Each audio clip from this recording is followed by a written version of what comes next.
सभी की सम्मान भरी तालियों के बीच कृतज्ञता की गहरी भावना के साथ स्वागत करते हैं हमारे समापन समारोह के हमारे मार्गदर्शक, हमारे मुख्य अतिथि, माननीय केंद्रीय गृह एवं सहकारिता मंत्री आदरणीय श्री अमित शाह जी का। भारत की सुरक्षा, संप्रभुता और विकास के प्रहरी, भारत में सहकारिता को नई पहचान और सम्मान देने वाले, सहकार से समृद्धि के दृष्टा भारत के देवी सजनों पहले सहकारिता मंत्री आदरणीय श्री अमित शाह जी को कोटि कोटि प्रणाम कर हम उनका आत्मीय वंदन करते हैं, स्वागत करते हैं।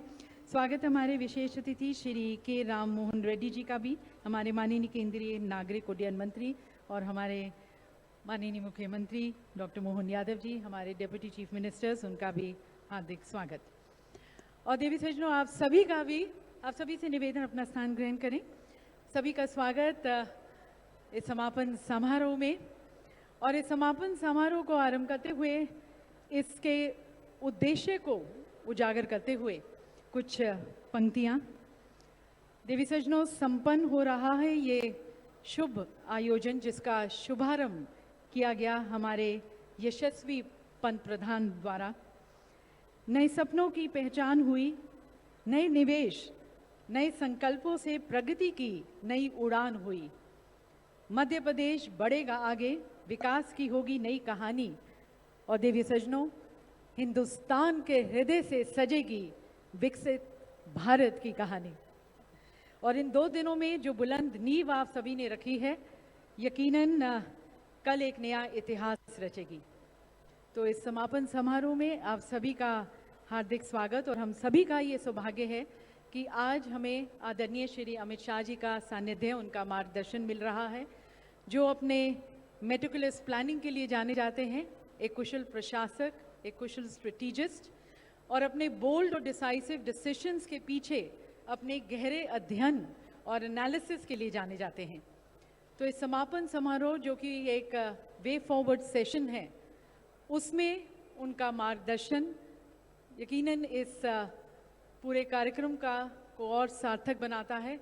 तो देवी सजनों, उनका विशेष रूप से आभार व्यक्त करते हैं। और मैं निवेदन करती हूँ हमारे माननीय मुख्यमंत्री जी से कि वे आदरणीय श्री अमित शाह जी को एक अंग वस्त्रम भेंट कर उनका अभिवादन करें, उनका स्वागत करें। आप सभी की तालियों के बीच देवी सजनों आभार व्यक्त करते हुए और इस अंग वस्त्रम के माध्यम से सम्मान सहित स्वागत आदरणीय श्री अमित शाह जी का। हमारे मार्गदर्शक, हमारे नेता और उज्जैनी के अधिपति त्रिलोक्य वंदित बाबा महाकाल के आशीर्वाद के साथ एक महाकाल शिवलिंग जो सृजन, ऊर्जा और दिव्यता का प्रतीक है, वह अब भेंट किया जा रहा है। इसके साथ साथ स्वागत करते हैं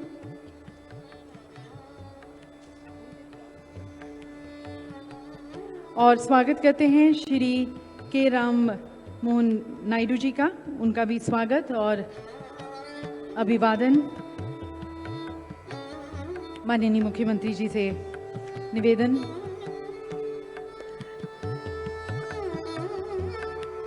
अंगवस्त्रम भेंट कर और मध्य प्रदेश के गोंड जनजाति के कलाकारों द्वारा बनाई गई ये चित्रकला देवी सजनों भेंट की जा रही है।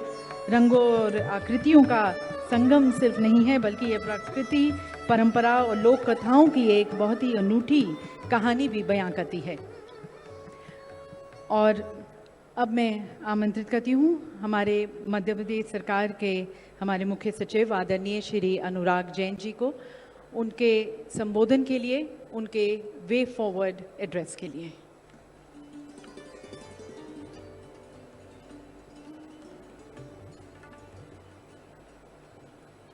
आदरणीय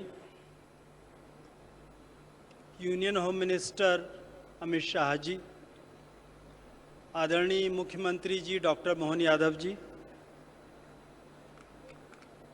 आदरणीय civil aviation minister Ram Mohan Naidu ji, deputy chief minister आदरणीय Jagdish Devda ji, deputy chief minister आदरणीय राजेंद्र शुक्ला जी, सम्मानीय सभी इंडस्ट्रियलिस्ट जो इस मंच पर पधारे हुए हैं, यहाँ इतनी भारी संख्या में आप सभी इन्वेस्टर्स, उपस्थित देवियों, सज्जनों और पत्रकार साथियों, ये मेरा परम सौभाग्य है और गर्व का विषय है कि 2 दिन में जो कार्रवाइयाँ हुई उनके बारे में मैं आपके समक्ष एक रिपोर्ट रखूं और वे फॉरवर्ड के बारे में हम लोग मध्य प्रदेश सरकार अब आगे किस प्रकार से GIS के में जो बातें हम लोगों ने हुई हम लोगों के बीच उसको किस प्रकार से आगे ले जाएंगे, इसके बारे में कुछ आउटलाइन बताऊं। ये हमारा 8वां ग्लोबल इन्वेस्टर समिट था। 2007 से ये यात्रा शुरू हुई थी, पर भोपाल में ये ग्लोबल इन्वेस्टर समिट पहली बार हुआ। इसके पहले जितने ग्लोबल इन्वेस्टर समिट होते थे वो हमारे इंदौर में होते थे, जो हमारा कॉमर्शियल कैपिटल है। पिछले 2 दिनों में there were more than 25,000 delegates from more than 50 countries and we had 9 partner countries. We gratefully acknowledge and thank all of you for having come over from all over the world.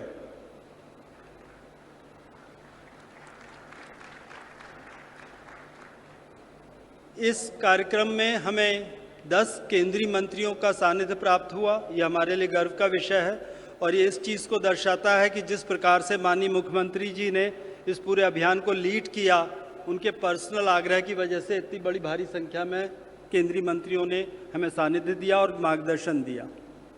इसी प्रकार से 6 केंद्रीय सचिवों ने हमारे इस कार्यक्रम में पार्टिसिपेट किया और अपना मार्गदर्शन और गाइडेंस उस पर्टिकुलर सेशंस को दिया। पर सबसे महत्वपूर्ण बात हमारे कार्यक्रम का इनॉग्रेशन माननीय प्रधानमंत्री जी ने किया, the inspirational force behind the transformational growth of the country.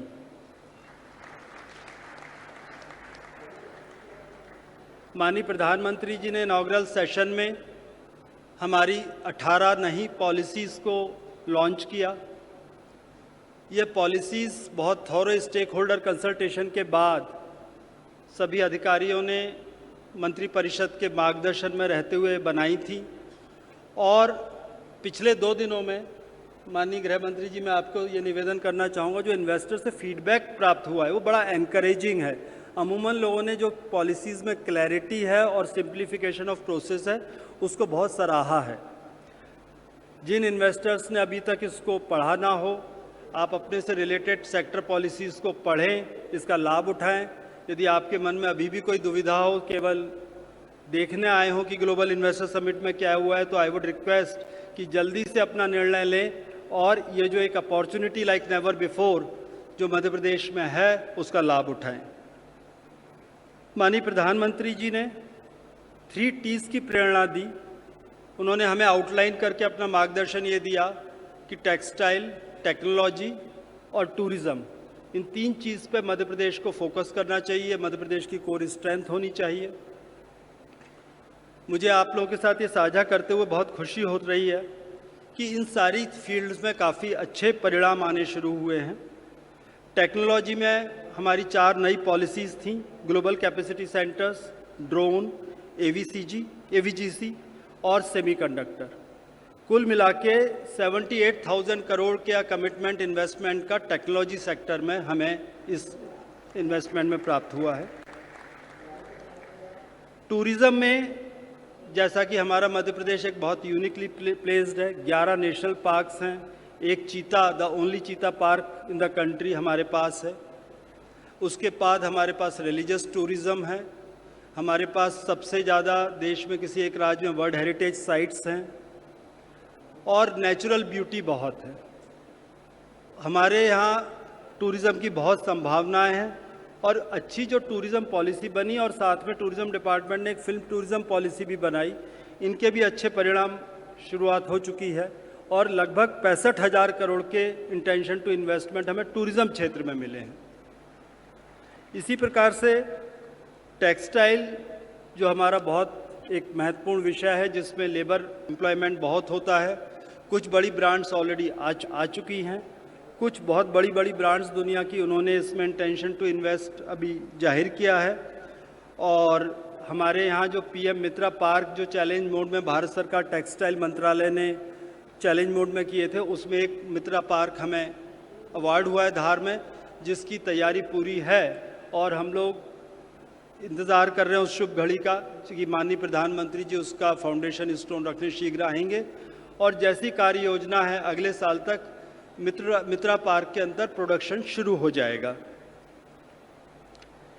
इसके बाद माननीय प्रधानमंत्री जी ने जो सबसे एक प्रमुख बात रेखांकित की वो ये कहा कि इंटरफेरेंस ऑफ गवर्नमेंट की सोसाइटी में कम होना चाहिए और इसके लिए उन्होंने डीरेगुलेशन कमीशन की बात की। माननीय मुख्यमंत्री जी ने कल ही हमें उसके बाद गाइडेंस दी कि इस मार्गदर्शन को लेकर हमें तेज़ी से आगे बढ़ना है, इसको हम लोग विचार कर रहे हैं। पर जो हमारी पॉलिसीज़ हैं, जो हम कहते हैं कि हमारी इस पॉलिसीज़ में जो फाइनेंशियल इंसेंटिव हैं वो अन्य राज्यों में किसी भी राज्य की तुलना में कमतर नहीं है। हम लोगों ने बनाते समय सारे राज्यों की नीति से तुलना की थी, बट हमारा कोर फोकस फाइनेंशियल इंसेंटिव नहीं है। हमारी पॉलिसीज़ का कोर फोकस जो है वो ईज़ ऑफ डूइंग बिजनेस है। किस प्रकार से हम कम से कम अनुमतियों की पे लाने की कोशिश करें। हर सेक्टर में जिसमें पॉलिसी बनाई गई है, सेक्टोरल इन्वेस्टर को क्या क्या अनुमतियों की आवश्यकता लगती है, वो सारी परमिशंस को लिस्ट करके इस चीज़ को देखा गया, परीक्षण किया जा रहा है कि क्या इस परमिशन की आवश्यकता है। यदि नहीं आवश्यकता है तो उसको समाप्त कर दिया जाए। उदाहरण के लिए इसमें टूरिज्म डिपार्टमेंट ने बहुत अच्छा काम किया। पहले उसमें 28 अनुमतियां लगती थी और इस पॉलिसी के दौरान उन्होंने उस number of permissions required to set up a hotel और resort has been brought down to 10। 28 के स्थान पर केवल अब 10 अनुमतियों की होटल और रिजॉर्ट में आवश्यकता पड़ेगी। इन सभी पॉलिसीज़ में मंत्रिपरिषद ने, मध्य प्रदेश सरकार ने एक कमिटमेंट दिया है कि हम हर परमिशन जो आवश्यक है इसी प्रकार से परीक्षण करके और यदि उसकी आवश्यकता है तो public service delivery guarantee act में उसे नोटिफाई करेंगे। जैसा मुझे विश्वास है आप सब लोग के ज्ञात होगा कि मध्य प्रदेश पहला ऐसा राज्य था जिसने public service delivery guarantee act बनाया था और कई सेक्टर्स में हमने देखा कि यदि 18 परमिशंस लग रही हैं तो 12 पहले से नोटिफाइड है और बची हुई 6 परमिशंस को भी नोटिफिकेशन करने का काम प्रारंभ कर दिया और अगले कुछ दिनों में सभी इन अनुमतियों को हम लोग public service delivery guarantee act में नोटिफाई करेंगे।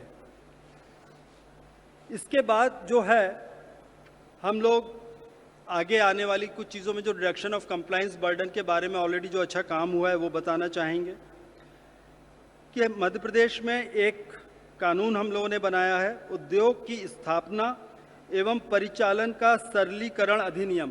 Basically this is exemption from inspection. सहकारिता मंत्री, हमारे लिए बहुत सौभाग्य की बात है राजा भोज की नगरी भोपाल में आप पधारे। जोरदार अभिनंदन करें माननीय गृह मंत्री जी का। हमारी ये इन्वेस्टर समिट वास्तव में एक अलग प्रकार के दौर में पहुंच रही है। कल यहाँ यशस्वी प्रधानमंत्री श्रीमान नरेंद्र मोदी जी ने हमारी ग्लोबल इन्वेस्टर समिट का शुभारंभ किया और यशस्वी गृह मंत्री उसका समापन कर रहे हैं। ये हम सब का सौभाग्य है, यह आनंद का विषय है। भारत वर्तमान के समय में अपने स्वर्णिम काल से गुजर रहा है। यशस्वी प्रधानमंत्री अपनी अनथक मेहनत के आधार पर देश और दुनिया के अंदर जिस प्रकार से मेहनत कर रहे हैं, उनके साथ यशस्वी गृह मंत्री कदम से कदम मिला करके हमारे सब के लिए वो सब कराने का प्रयास कर रहे हैं जो अपने अपने स्तर पर राज्य सरकारों के बलबूते पर वो अपने विकास के नए नए कीर्तिमान बनाए, मापदंड बनाए। मैं आज आप हमारे बीच समय निकाल करके आए, मैं एक तरह से आपका आभार भी मानता हूं और आपका स्नेह आशीर्वाद सदैव मिलता रहे ऐसी अपेक्षा भी करता हूं। मंच पर ही मौजूद हमारे भारत सरकार के उड्डयन विमान मंत्री श्रीमान राम नायडू जी, आपका भी वंदन है, अभिनंदन है, आपका स्वागत है। हमारे बीच उप मुख्यमंत्री द्वय श्रीमान जगदीश देवड़ा जी, श्रीमान राजेंद्र शुक्ला जी, श्री मोहित मल्होत्रा जी, डाबर समूह माननीय उद्योगपति हैं अडानी समूह के माननीय राजेश अडानी जी, माननीय सिद्धार्थ जैन जी, सुश्री स्वाति सलगांवकर जी, श्री S.K. अग्रवाल जी, श्री थॉमस चेरियन जी, पूरे मंच का अभिनंदन करें एक बार फिर हमारे आज के समापन सत्र का।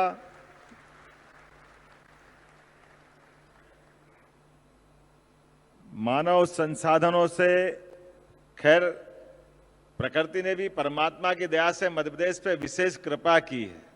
हमारे यहाँ पर्याप्त पानी है, पर्याप्त लैंड बैंक है, निवेश के अनुकूल कानून और व्यवस्था है। यशस्वी प्रधानमंत्री के नेतृत्व में भारत सरकार का वर्तमान में निवेश अनुकूल वातावरण है और हमारे लिए सौभाग्य की बात है, कल ही माननीय प्रधानमंत्री ने मध्य प्रदेश को लेकर के मध्य प्रदेश के लिए इलेक्ट्रिक व्हीकल्स, स्वच्छ ऊर्जा, अधोसंरचना विनिर्माण में मध्य प्रदेश की भाजपा सरकारों के प्रयास को सराहा है।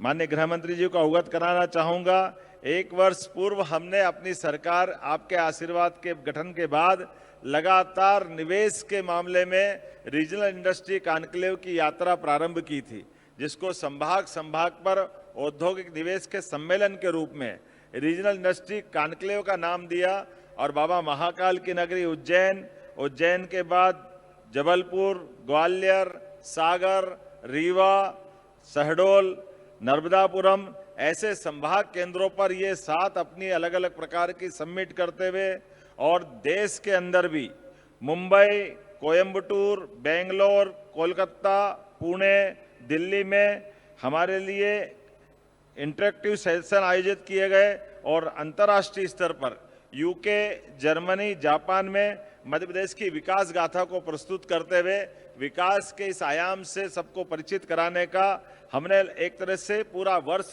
लोकसभा चुनाव का अगर समय छोड़ दें तो पूरे समय हमने निवेश के लिए इसी प्रकार का इकोसिस्टम बनाने का प्रयास किया। मुझे इस बात की प्रसन्नता है, मध्य प्रदेश सरकार के इस संकल्प के बलबूते पर देश विदेश के उद्योगपतियों ने अपने खुद की मन की जिज्ञासाओं के समाधान करते हुए लगातार मध्य प्रदेश के साथ जुड़ने के संकल्प के साथ आगे बढ़ने के लिए हमारी हौसला अफजाई की। मुझे इस बात की प्रसन्नता है, जब हमने व्यापक रोड मैप बनाने का प्रयास किया तो अपने यहाँ पर कई सुधार भी जो भी CS ने बताए उनको लाने का प्रयास किया। सिंगल विंडो सिस्टम, कलेक्टर के यहाँ उद्योग प्रकोष्ठ, ताकि निवेशक को अनावश्यक परेशानी नहीं हो और अपने काम को करने के लिए सरलता से वो आगे बढ़े। लेकिन हम यहाँ नहीं रुक रहे हैं। यशस्वी प्रधानमंत्री और यशस्वी गृह मंत्री के आशीर्वाद के बाद हमने हमारा ये पूरा वर्ष उद्योग और रोजगार को समर्पित किया है। इसके बाद लगातार आज के इस ग्लोबल इन्वेस्टर समिट के बाद भी ऐसे कई सेक्टर माननीय गृह मंत्री जी अभी हमारे बाकी है, जिसपे हमको ठोस रणनीति के अंतर्गत हम आगे बढ़ रहे हैं।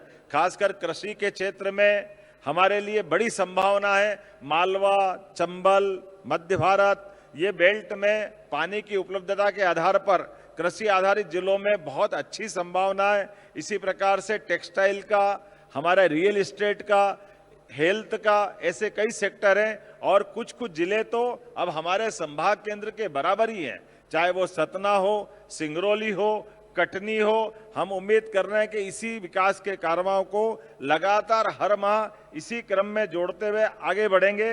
मुझे इस बात की प्रसन्नता है, जब यहाँ मैं समिट के बारे में बात कर रहा हूँ तो समिट में लगभग 100 से अधिक उद्योगपतियों और विभिन्न सेक्टर एक्सपर्ट ने इसमें भाग लिया है और बड़ी संख्या में 60 से ज्यादा देशों के प्रतिनिधियों ने, प्रमुख उद्योगपतियों ने अपनी इसमें भूमिका अदा की है।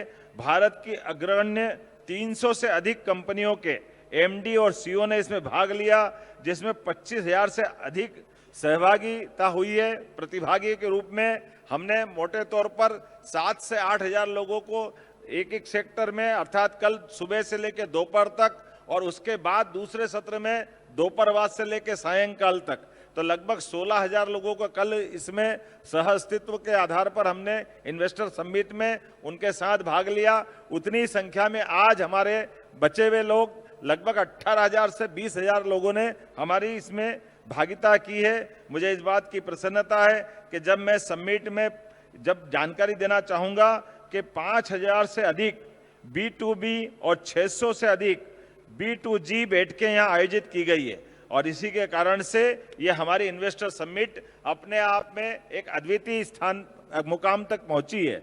मैं ग्लोबल इन्वेस्टर समिट में ऊर्जा, IT, खनन, पर्यटन, स्टार्टअप, शहरी विकास के विभिन्न प्रकार के ऐतिहासिक समझौतों के बारे में बताना चाहूँगा और इस आधार पर मध्य प्रदेश में निवेशकों का जो विश्वास बढ़ा है, मुझे इस बात की प्रसन्नता है यशस्वी गृह मंत्री जी की मौजूदगी में जब हम कल यशस्वी प्रधानमंत्री के माध्यम से पहले दिन का समापन कर रहे थे तो लगभग हमारे पास 22,50,000 करोड़ के निवेश के कल आंकड़े की यहां घोषणा की गई थी। हमारे 7 रीजनल इंडस्ट्री कॉन्क्लेव को मिलाकर के और अभी तक का जो आंकड़ा आया है हमारे पास कुल 30,77,000 करोड़ के निवेशकों के यहाँ MOU हुए हैं। मैं उम्मीद कर रहा हूं कि अभी तक की हमारी जितनी ग्लोबल इन्वेस्टर समिट हुई है उसमें सर्वाधिक आप सबके आशीर्वाद से ये एक अलग प्रकार से मुकाम पे मध्य प्रदेश सरकार के माध्यम से हम यहाँ तक पहुँचे हैं। और जैसा कि CS ने कहा है कि हम अपने सभी MOU को धरातल पर उतारने के लिए प्रदेश सरकार पूर्णतः प्रतिबद्ध है और संकल्पबद्ध भी है। हम क्रमशः अपने अपने सभी निवेशकों से अलग अलग विषयवार उनकी रचना बना करके हमारे सरकार के साथ उनके किए गए वादों को निभाने के लिए आगे बढ़ेंगे। यशस्वी प्रधानमंत्री के नेतृत्व में डबल इंजन की सरकार, जैसा कि प्रधानमंत्री जी ने स्वयं कहा है, हम निश्चित रूप से मध्य प्रदेश को आर्थिक दृष्टि से यहाँ के युवाओं को, यहाँ के किसानों को, महिलाओं को, हमारे अपने सभी प्रकार के अपने इस क्षेत्र की संभावना वाले लोगों को लेकर के मध्य प्रदेश सरकार अपने इस अभियान में खासकर उद्योग और रोजगार वर्ष में निश्चित रूप से अपने मध्य प्रदेश को सबसे सशक्त राज्यों की कतार में खड़ा करेगी। इसी संकल्प के साथ मैं पुनः माननीय गृह मंत्री जी का आभार मानता हूं और उनके इस आशीर्वाद के लिए खासकर हृदय से आभार भी मानता हूं और उनका स्नेह आशीर्वाद लगातार हमको मिलता रहेगा। मेरी अपनी ओर से पुनः भोपाल की इस ग्लोबल इन्वेस्टर समिट में उनका पधारने का धन्यवाद भी देता हूं और उम्मीद करता हूं कि आने वाले समय में, जैसा कि मुझे जानकारी है, हमने तीनों कानून को लागू करने के लिए यशस्वी गृह मंत्री जी को आश्वस्त किया है। 1 साल के अंदर हम सभी प्रकार के सुधारों को लागू करते हुए मध्य प्रदेश को देश के अंदर अच्छा मॉडल बना करके खड़ा करेंगे ताकि कानून के लागू करने के साथ जो हमारी मूल कल्पना है, माननीय गृह मंत्री जी ने जो लाइन दी है कि हमारे आने वाले समय में सभी जो हमारे जेल में बंदी हैं उनको न्यायालय जाने की जरूरत नहीं पड़े, वो वहीं से कोर्ट में शामिल हो। उसी प्रकार से जो डॉक्टर हैं वो अपने अपने हॉस्पिटल की ड्यूटी करते करते न्यायालयीन कार्य को भी वहीं से संपन्न करें। ये वाकई अद्भुत समय है। मैं आपको बताना चाहूंगा कि ये जो वर्तमान में न्यायालय के अंदर और जो व्यवस्थाओं में सुधार किए गए ये अद्भुत है। इससे 30% से ज्यादा हमारे पुलिस का कार्यबल हमारे पास बचेगा और इस आधार पर ऐसी कई सारी दूसरी गतिविधियों में भी हमारे पुलिस बल सहित कानून और व्यवस्था की स्थिति का अच्छा से हम पालन कर सकेंगे। एक बार फिर मैं माननीय गृह मंत्री जी का आभार मानता हूं और उनका आशीर्वाद का अपेक्षा करता हूं। वो हमें मार्गदर्शन करते रहेंगे और लगातार हम विकास के कारवां पे यूं ही बढ़ते रहेंगे। बहुत बहुत धन्यवाद। भारत माता की जय। बहुत बहुत धन्यवाद माननीय मुख्यमंत्री जी, प्रदेश के भविष्य की एक सशक्त और दूरदर्शी रूपरेखा हमारे साथ साझा करने के लिए। और अब देवी सज्जनों, आप सभी की तरफ से करबद्ध होकर मैं निवेदन करती हूँ हमारे यशस्वी प्रज्ञावान माननीय केंद्रीय गृह मंत्री आदरणीय श्री अमित शाह जी से कि आप मध्य प्रदेश के उज्जवल भविष्य और निवेश संभावनाओं पर हमारा मार्गदर्शन करें, हमें अपना आशीर्वाद दें।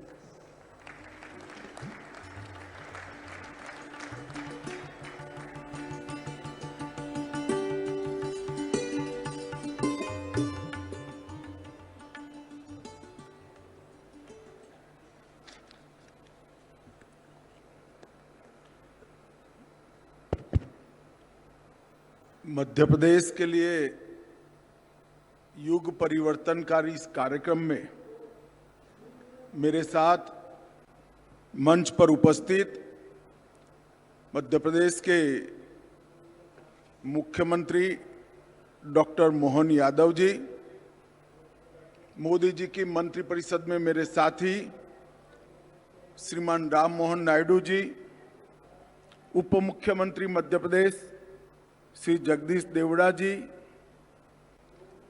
उप मुख्यमंत्री मध्य प्रदेश राजेंद्र शुक्ला जी, मंच ऊपर और मंच के सामने विराजमान अलग अलग उद्योग गृहों के सभी प्रतिनिधिगण, मध्य प्रदेश के मुख्य सचिव जी, उपस्थित सभी मंत्रीगण, आप सभी को मैं बहुत बहुत बधाई देना चाहता हूं। सबसे पहले ये 2 दिवसीय ग्लोबल इन्वेस्टर्स समिट के समारोह पर मैं डॉक्टर मोहन यादव और उनकी पूरी टीम, उनका मंत्रिमंडल और मुख्य सचिव से लेकर पूरी प्रशासनिक टीम को मैं अभिनंदन देना चाहता हूं कि ये 2 दिन के अंदर 30,77,000 रुपये के MOU को जमीन पर उतारा है। यहां आने से पहले मैंने मुख्यमंत्री जी और मुख्य सचिव जी से बात करी, आगे की कार्य योजना के लिए थोड़ा जानकारी भी लिया और मुझे पूरा विश्वास है जिस प्रकार की कार्य योजना मध्य प्रदेश सरकार ने बनाई है, ये 30,77,000 करोड़ के MOU, इसमें से महत्तम MOU जमीन पर उतरेंगे। इतना ही नहीं, एक बड़ी इंडस्ट्री के साथ एंसिलरी इंडस्ट्रीज जो कई सारी आती हैं, जो इस MOU में समाहित नहीं है, उसको भी अच्छे तरीके से मध्य प्रदेश में स्थापित करने का काम मध्य प्रदेश प्रशासन करेगा, इसका मुझे विश्वास है।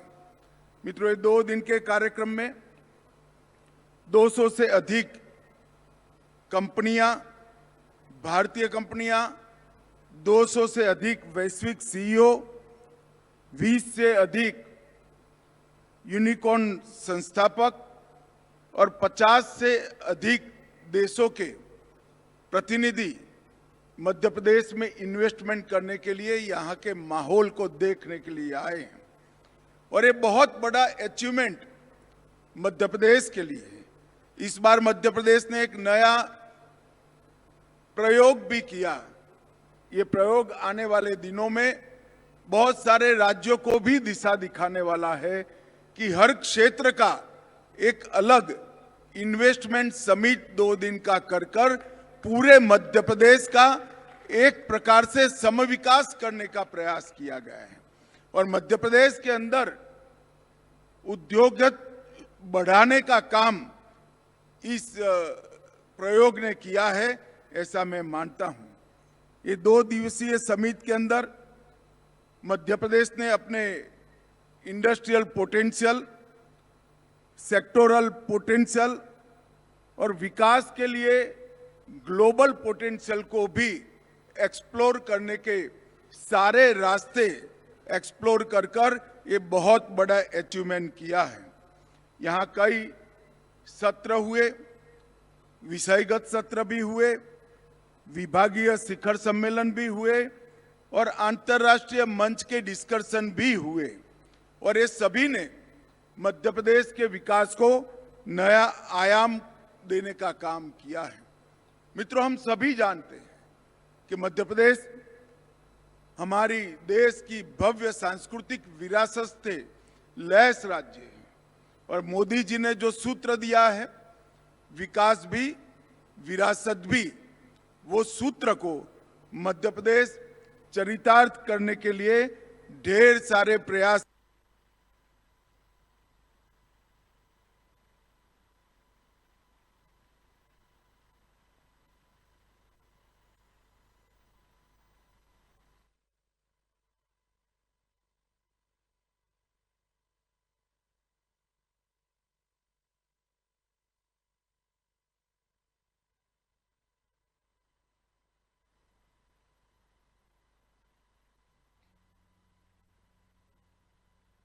राजधानी भोपाल में 2 दिवसीय global investor summit Madhya Pradesh में किस तरह से निवेश को बढ़ाया जाए, मध्य किस तरह प्रदेश से चरितार्थ करने के लिए ढेर सारे प्रयास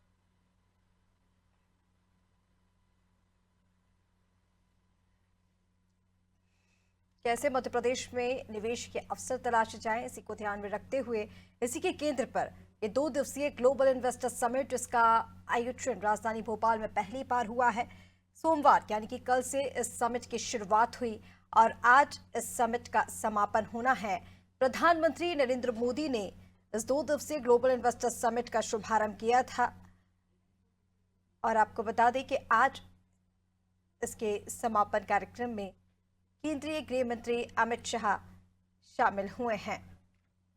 आज इस समिट का समापन होना है। मुख्यमंत्री डॉक्टर मोहन यादव ने बताया कि अभी तक 30,77,000 करोड़ के MOU साइन हो चुके हैं। मध्य प्रदेश में कल यानी कि पहले दिन 22 लाख करोड़ के जो निवेश है उसके प्रस्ताव आए थे और 9 MOU साइन किए गए थे और अभी तक जो आंकड़ा है वो बढ़ चुका है। आपको बता दें, इंदिरा गांधी राष्ट्रीय मानव संग्रहालय में 2 दिवसीय ग्लोबल इन्वेस्टर समिट का समापन आज होना है। समापन समारोह में केंद्रीय गृह मंत्री अमित शाह शामिल हुए हैं। इस समिट की शुरुआत प्रधानमंत्री नरेंद्र मोदी ने की थी। बढ़ाने का काम इस प्रयोग ने किया है, ऐसा मैं मानता हूं। ये 2 दिवसीय समिट के अंदर मध्य प्रदेश ने अपने इंडस्ट्रियल पोटेंशियल, सेक्टोरल पोटेंशियल और विकास के लिए ग्लोबल पोटेंशियल को भी एक्सप्लोर करने के सारे रास्ते एक्सप्लोर कर ये बहुत बड़ा अचीवमेंट किया है। यहाँ कई सत्र हुए, विषयगत सत्र भी हुए, विभागीय शिखर सम्मेलन भी हुए और अंतर्राष्ट्रीय मंच के डिस्कशन भी हुए और ये सभी ने मध्य प्रदेश के विकास को नया आयाम देने का काम किया है। मित्रों, हम सभी जानते हैं कि मध्य प्रदेश हमारी देश की भव्य सांस्कृतिक विरासत से लैस राज्य है और मोदी जी ने जो सूत्र दिया है, विकास भी विरासत भी, वो सूत्र को मध्य प्रदेश चरितार्थ करने के लिए ढेर सारे प्रयास कर रहा है। इसका मुझे बहुत आनंद है। मित्रों, पूरे देश के परिदृश्य की बात करें तो 2047 तक मोदी जी ने देश के युवाओं के सामने, देश के 130 करोड़ की जनता के सामने एक पूर्ण विकसित राष्ट्र भारत को बनाने का संकल्प रखा है और 2027 तक दुनिया की तीसरी बड़ी अर्थव्यवस्था बनने का संकल्प भी रखा है। मध्य प्रदेश की ये इन्वेस्टमेंट समिट, मुझे विश्वास है कि दोनों लक्ष्यों को सिद्ध करने के लिए न केवल सहायक होगी, इसमें बहुत बड़ा योगदान भी देगी। क्योंकि जो नई कल्पना है डेवलपमेंट की, वो कल्पना में कभी कोई एक सरकार देश का विकास नहीं कर सकती। टीम इंडिया की कल्पना में भारत सरकार और सभी राज्यों की टीम इकट्ठा होकर समग्र भारत का विकास करे, इस दिशा में जाने का जो लक्ष्य मोदी जी ने रखा था, उसको मध्य प्रदेश के इस कार्यक्रम ने बहुत आगे तक बढ़ाया है। आज इस इन्वेस्टमेंट समिट के अंदर लोकल और ग्लोबल दोनों निवेश में वृद्धि करने के कई डायमेंशन अचीव कर लिए गए हैं। भारत की अमृत पीढ़ी के लिए, ये जो अमृत काल है, उसकी युवा पीढ़ी के लिए कई सारे कौशल विकास के द्वार ये समिट खोलेगी। ऑटोमेशन और जॉब क्रिएशन के बीच में समन्वय बनाकर मध्य प्रदेश सरकार ने जो नीतियां बनाई है, ढेर सारी अलग अलग सेक्टर के लिए नीतियां बनाई है, वो आगे बढ़ेगी और भारत को मैन्युफैक्चरिंग हब बनाने के लिए भी बहुत बड़ा सहायता करेगी।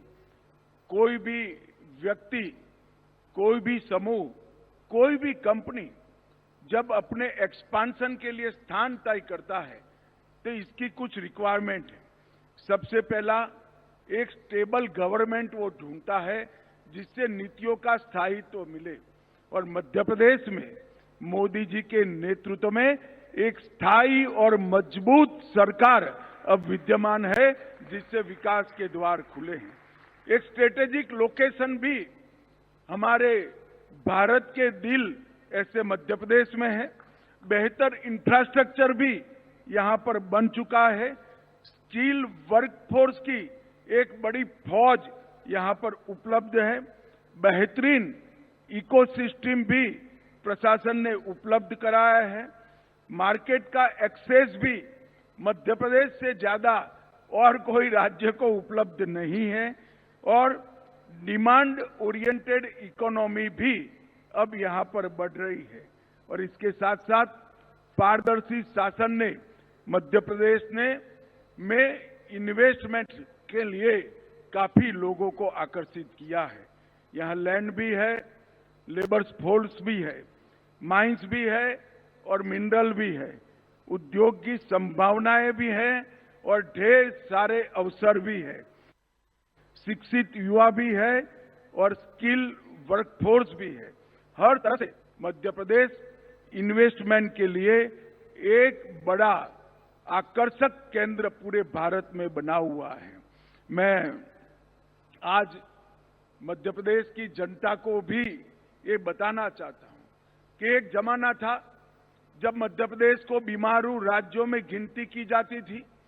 रोड, बिजली, सिंचाई, पानी की उपलब्धता, हर क्षेत्र में मध्य प्रदेश बीमारू माना जाता था।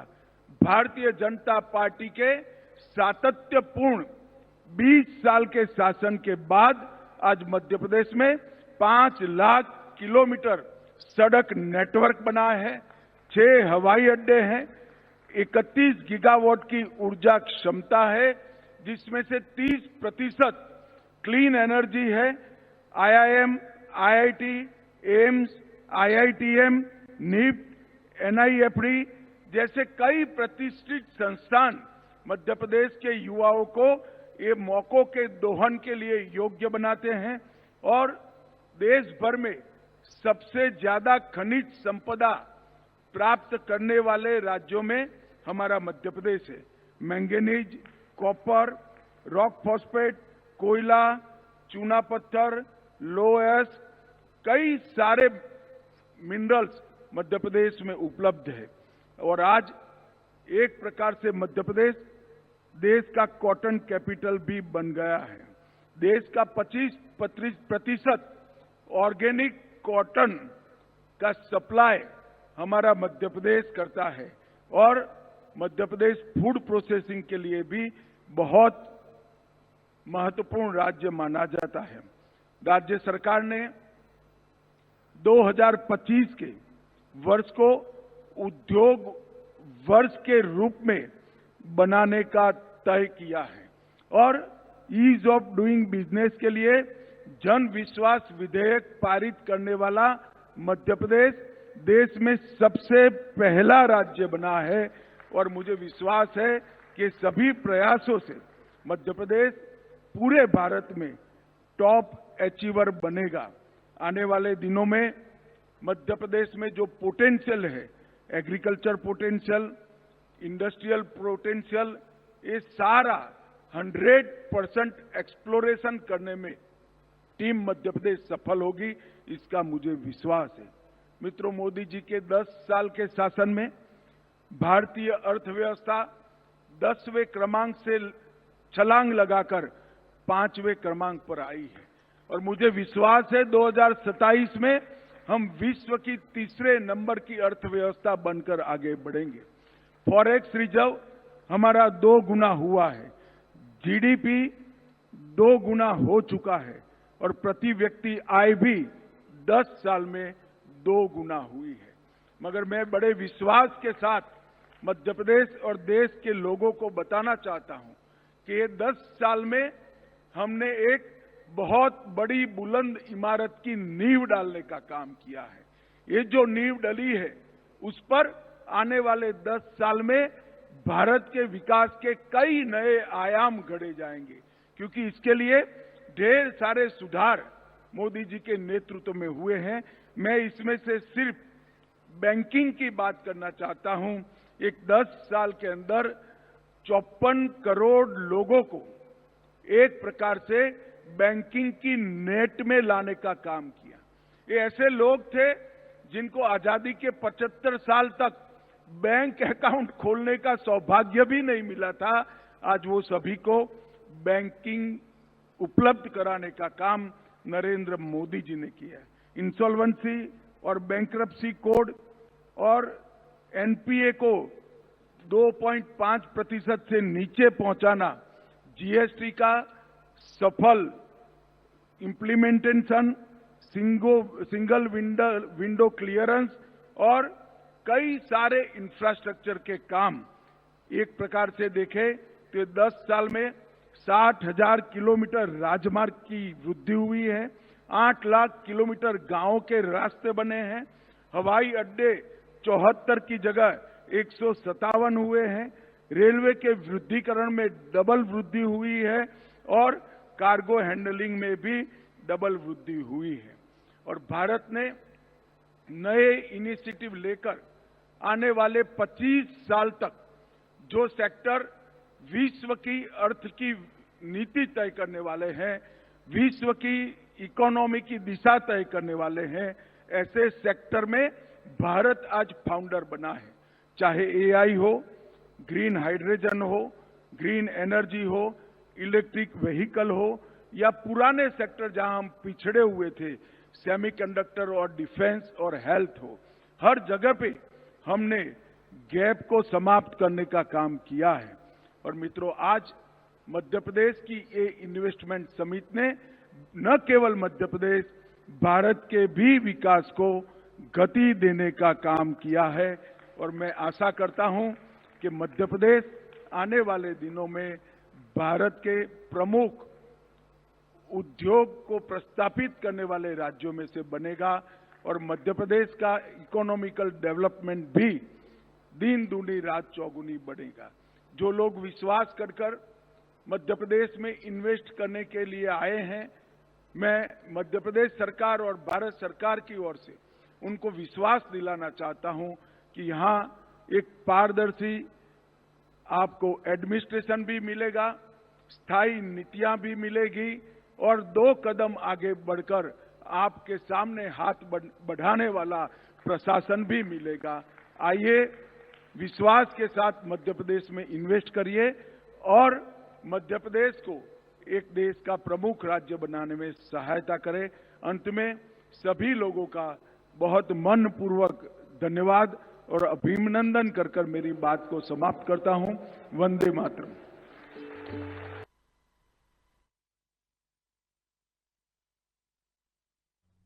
केंद्रीय गृह मंत्री अमित शाह का ये संबोधन, जहां उन्होंने कहा कि मध्य प्रदेश देश में नंबर 1 राज्य बन रहा है। निवेश के लिए मध्य प्रदेश में बहुत सारे यहां पर निवेश की संभावनाएं हैं। आपको बता दें, इंदिरा गांधी राष्ट्रीय मानव संग्रहालय में ये 2 दिवसीय ग्लोबल इन्वेस्टर समिट, जिसका आज समापन होना है। केंद्रीय गृह मंत्री अमित शाह समापन में शामिल हुए हैं और आपको बता दें कि अभी तक 30,77,000 करोड़ के निवेश मध्य प्रदेश में आ चुके हैं। इसके लिए एमओयू साइन हो चुके हैं और निवेश के प्रस्ताव अभी तक आ चुके हैं। ये समिट मध्य प्रदेश में निवेश और रोजगार के अवसरों को बढ़ाने के लिए एक महत्वपूर्ण कदम है। ऊर्जित करने के लिए आगे के रास्ते बढ़ते हुए जब हम एक विकसित मध्य प्रदेश की ओर अग्रसर हैं। बहुत बहुत धन्यवाद आदरणीय जी का, उनकी उपस्थिति के लिए, अपना समय देने के लिए, हमारा मार्गदर्शन करने के लिए, हमें एक दिशा राह दिखाने के लिए, ऊर्जित करने के लिए, आगे के रास्ते बढ़ते हुए जब हम एक विकसित मध्य प्रदेश की ओर अग्रसर हैं। बहुत बहुत धन्यवाद आदरणीय श्री अमित शाह जी। देवी सज्जनों, आपसे निवेदन है कि प्लीज आप अपने स्थान पर बने रहें, संयम बनाए रखें। प्लीज सुरक्षा कर्मियों।